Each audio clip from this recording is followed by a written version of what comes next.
ഒരല് ചെന്ന് മദ്ദളത്തോട് പരാതി പറയാന്ന് കേട്ടിട്ടേ ഉള്ളൂ. ഞാൻ പറഞ്ഞല്ലോ, ഉദ്ദേശിച്ച ഫണ്ട് ബ്ലോക്കായി. അതുകൊണ്ട് കച്ചവടം ഒഴിയല്ലാതെ ഞാൻ നോക്കിയിട്ട് മറ്റു മാർഗം ഒന്നും കാണുന്നില്ല പറയിച്ചിട്ടാ. നടക്കുന്ന കാര്യം പറയണ്ട നായരെ. വാങ്ങിയ കാശ് തിരിച്ചു കൊടുക്കാൻ നമ്മൾ എവിടെ പോവാനാ? എൻ്റെ മോൻ ജോസ് കട്ടായം പറഞ്ഞിട്ടുണ്ട്, അഡ്വാൻസ് തന്നിട്ട് ആര് കച്ചവടം തെറ്റിച്ചാലും പൈസ മടക്കി കൊടുക്കണ പ്രശ്നമില്ല. കരാറിൽ അത് പ്രത്യേകം എഴുതിയിട്ടുണ്ട് ഇല്ലേ? അല്ല, മനുഷ്യരാകുമ്പോൾ ചില കാര്യങ്ങളൊരു നീക്കുപോക്ക് പതിവുണ്ടല്ലോ. കാശിന്റെ കാര്യത്തിൽ വർഗീസേട്ടന് ഒരു നീക്കുപോക്കും ഇല്ല എൻ്റെ മോനെ. ഗതികേടുകൊണ്ടാ നായരെ ഇപ്പൊ തന്നെ താൻ തന്ന കാശുകൊണ്ടാ കഷ്ടിച്ചൊന്ന് പിടിച്ചു നിന്നത്. അല്ലെങ്കിൽ കുടുംബം അടക്കം കെട്ടിത്തൂങ്ങി ചാവേണ്ട അവസ്ഥയിലായിരുന്നു ഞാൻ. ആന മെലിഞ്ഞാൽ തൊഴുത്തി കെട്ടാൻ പറ്റില്ല എന്ന് പറയണ പോലെയാ. നമുക്ക് സാധാരണക്കാരുടെ അടുത്ത് എന്തൊരു പണം കടം പിടിക്കാൻ പറ്റുമോ? അതിന് നായരെ പോലെ ആരെങ്കിലും മുമ്പിൽ വന്ന് പെടണ്ടേ? വേറൊന്നും തോന്നരുത്. വന്ന സ്ഥിതിക്ക് ഞാനൊരു 500 ഉറുപ്പിക എടുക്കും. 2 പെഗ് അടിക്കാൻ പോലും പൈസ ഇല്ലാത്ത കാല.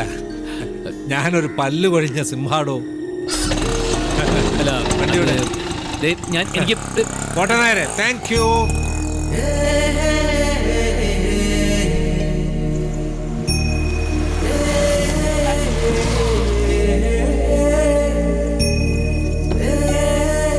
ചേഞ്ചില്ല, നാളെ തരാം. ശരി.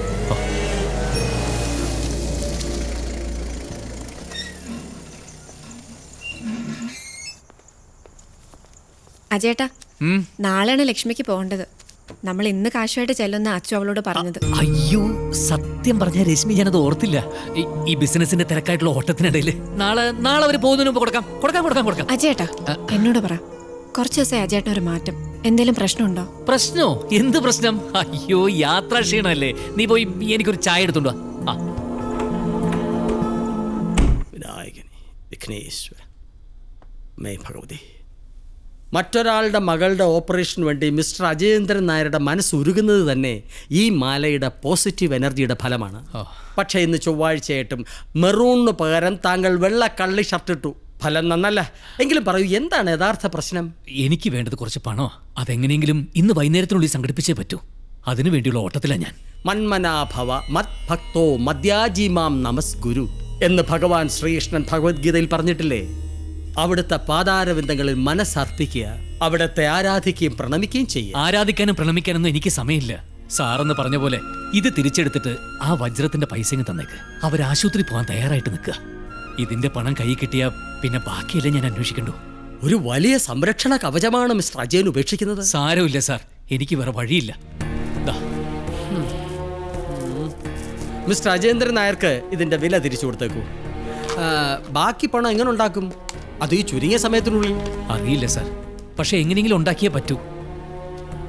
അജയൻ ഒരുപാട് നന്മയുള്ള മനുഷ്യനാണ്. ദൈവം പരീക്ഷിക്കുന്നത് നന്മയുള്ളവരെയാണ്. 2000-ഓളം രൂപയാണ് മാർക്കറ്റിൽ ഈ വൈരത്തിന്റെ റേറ്റ്. അജയന്റെ പ്രത്യേക അവസ്ഥ പരിഗണിച്ച് ഇത് 5000 ഉണ്ട്. 5000 ഉണ്ട്. 5000 രൂപയോ? ഒറിജിനൽ വജ്രമാണ് ഇതിന് വില കൂടുന്നൊക്കെ നിങ്ങൾ തന്നെയല്ലേ പറഞ്ഞത്? അതെ, 50 രൂപ മുതൽ വിലയുള്ള വജ്രങ്ങൾ ഞങ്ങളുടെ പക്കലുണ്ട്. പക്ഷെ മിസ്റ്റർ അജയൻ എന്ന് നൽകിയത് 2000 രൂപ വിലയുള്ള മികച്ച വജ്രമാണ്. എന്നെ കളിപ്പിക്കാൻ നോക്കണ്ട. 1,00,000 രൂപ അന്ന് എണ്ണി തന്നത്. അത് മാല തിരിച്ചു തന്നാൽ മടക്കി തരാന്നുള്ള ഉറപ്പില്. താങ്കൾക്ക് ഞങ്ങൾ തിരിച്ചു നൽകുന്നത് ആ മാലയിലെ കല്ലിന്റെ വിലയാണ്. അതിലടങ്ങിയിരിക്കുന്ന പോസിറ്റീവ് എനർജിയുടെ മൂല്യം അത് ഞങ്ങൾക്ക് മാത്രം അവകാശപ്പെട്ടതാണ്. ആ മൂല്യത്തിന്റെ വില ഞങ്ങൾക്ക് എടുത്തല്ലേ പറ്റൂ. താങ്കൾക്ക് പോകാം. ചായ വേണം? ഇത് ചതിയാണ്, ഞാൻ സമ്മതിക്കില്ല. എനിക്ക് എന്റെ പണം തിരിച്ചു കിട്ടണം. ആവശ്യമെടുക്കണോ? ഗുണ്ടായിസമാണല്ലേ? പുറത്തെ പോലീസിന്റെ നിയമമുണ്ട്. ഈ വഞ്ചനയ്ക്ക് തനിക്കെതിരെ ഞാൻ കേസ് കൊടുക്കും. മലയാളത്തിലെ പ്രധാന പത്രങ്ങളിലെല്ലാം ഞാൻ ഈ ധനാകർഷണ ഭൈരവമാലയുടെ പരസ്യം കൊടുക്കാൻ തുടങ്ങിയിട്ട് വർഷം 10ആയി. ലക്ഷക്കണക്കിന് മാലകളാണ് ഇതുവരെ ഇവിടെ നിന്ന് വിറ്റുപോയിട്ടുള്ളത്.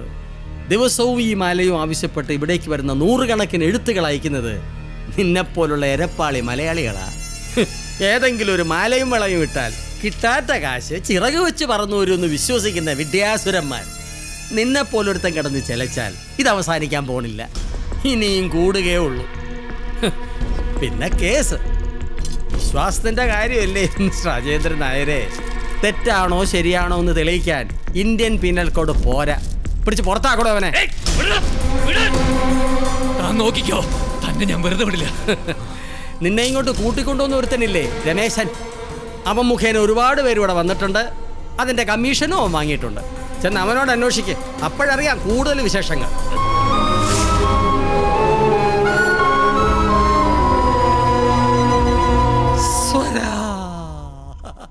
ബിസിനസ്സിൽ നഷ്ടം സംഭവിക്കുന്നു, അബദ്ധം പറ്റുന്നൊക്കെ മനസ്സിലാക്കാം.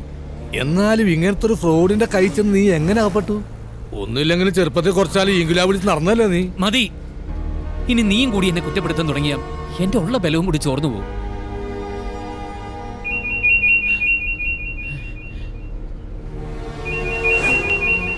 ലക്ഷ്മിയ, മണി 2 ഇനിയും പൈസ ശരിയായിട്ടില്ല എന്ന് ഞാൻ എങ്ങനെ അവളോട് പറയും? എന്താ എടുക്കുന്നില്ലേ? ഇല്ല. അജയൻ സാറിന് നമ്മുടെ കാര്യം മാത്രം നോക്കിയാൽ മതിയോ ദേവു? വരുന്നു പറഞ്ഞതല്ലേ, വരും.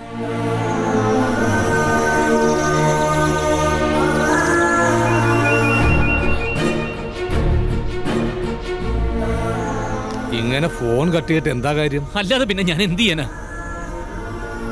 നമുക്കേ രമേശിനെയും കുട്ടി ആ ഏറ്റുമാനൂരുകാരുടെ അടുത്ത് ഒന്നുകൂടി ചെല്ലാം.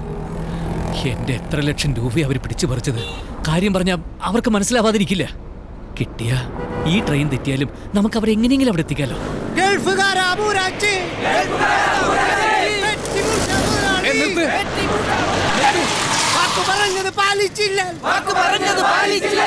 അജയ നോക്കി,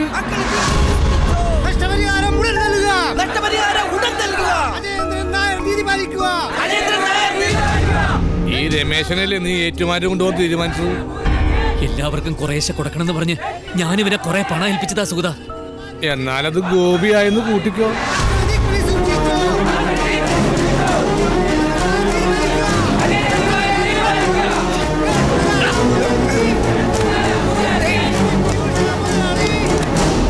വജ്രമാലയുടെ കാര്യത്തിലും സ്ഥലക്കച്ചവടത്തിന്റെ കാര്യത്തിലും നീ എന്നെ പറ്റിച്ചു. ആ പാവങ്ങൾക്ക് കൊടുക്കാൻ തന്നേൽപ്പിച്ച കാശ് നീ എടുത്തു അല്ലടാ. പിടിവിട്, സീനുണ്ടാക്കാൻ നോക്കല്ലേ? അതെ, പിടിവിട്. എന്താ പ്രശ്നം? ഇത് ഞങ്ങൾ തമ്മിലുള്ള കാര്യം. ഇവിടെ അങ്ങനെ നിങ്ങൾക്ക് മാത്രമായിട്ടൊരു കാര്യം നടപ്പില്ല. അതെ, എല്ലാ പാർട്ടിക്കാരും ഒരുമിച്ച് ചേർന്നുള്ള ഒരു സമരമാണിത്. അതിൽ എന്നോട് മാത്രമായിട്ട് അജേട്ടൻ ഒരു കാര്യം പറയണ്ട. പിന്നെ ഞാൻ ആരോടാണ് പറയേണ്ടത്? ഇങ്ങനെ ഒരു സമരം നടക്കുമ്പോ എന്റെ പാർട്ടിക്കാർക്ക് മാത്രം ഒഴിച്ചിരിക്കാൻ പറ്റില്ല. അതുകൊണ്ടാണ് ഞാൻ ഇവരോട് നിൽക്കുന്നത്. അജയേട്ടന്റെ സ്ഥാനത്ത് എന്റെ സ്വന്തം അച്ഛനാണെങ്കിലും ഞാൻ ഇത് തന്നെ ചെയ്യൂ. രമേശ, സകലതും കൈവിട്ട് നിൽക്കുക. ഞാൻ അപകടം പറ്റി ഓരോരുത്തർക്കും കുറേശ്ശെ കൊടുക്കണമെന്ന് പറഞ്ഞ് ഞാൻ ഇവനെ കുറെ പണം ഏൽപ്പിച്ചാന്ന്. പണോ? എന്നെ? എന്റെ അമ്മ ഇതെന്തൊരു കല്ല് വെച്ചെന്നോണാ? അയ്യോ സുരേന്ദ്ര, നിങ്ങളുടെ പാർട്ടി പറഞ്ഞ നേരാ. മുതലാളിത്തെ എപ്പോഴും നുണേ പറയുള്ളൂ. വിളിക്കണ മുദ്രാവാക്യം.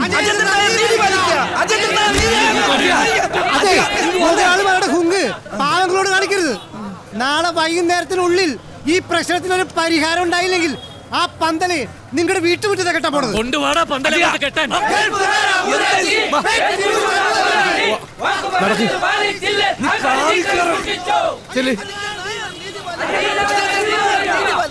എന്താ നീ കാശൊന്നും മേടിച്ചിട്ടില്ല? ഇല്ലെന്നേ. അക്കളി തീക്കളി സൂക്ഷിച്ചോ, അക്കളി തീക്കളി സൂക്ഷിച്ചോ.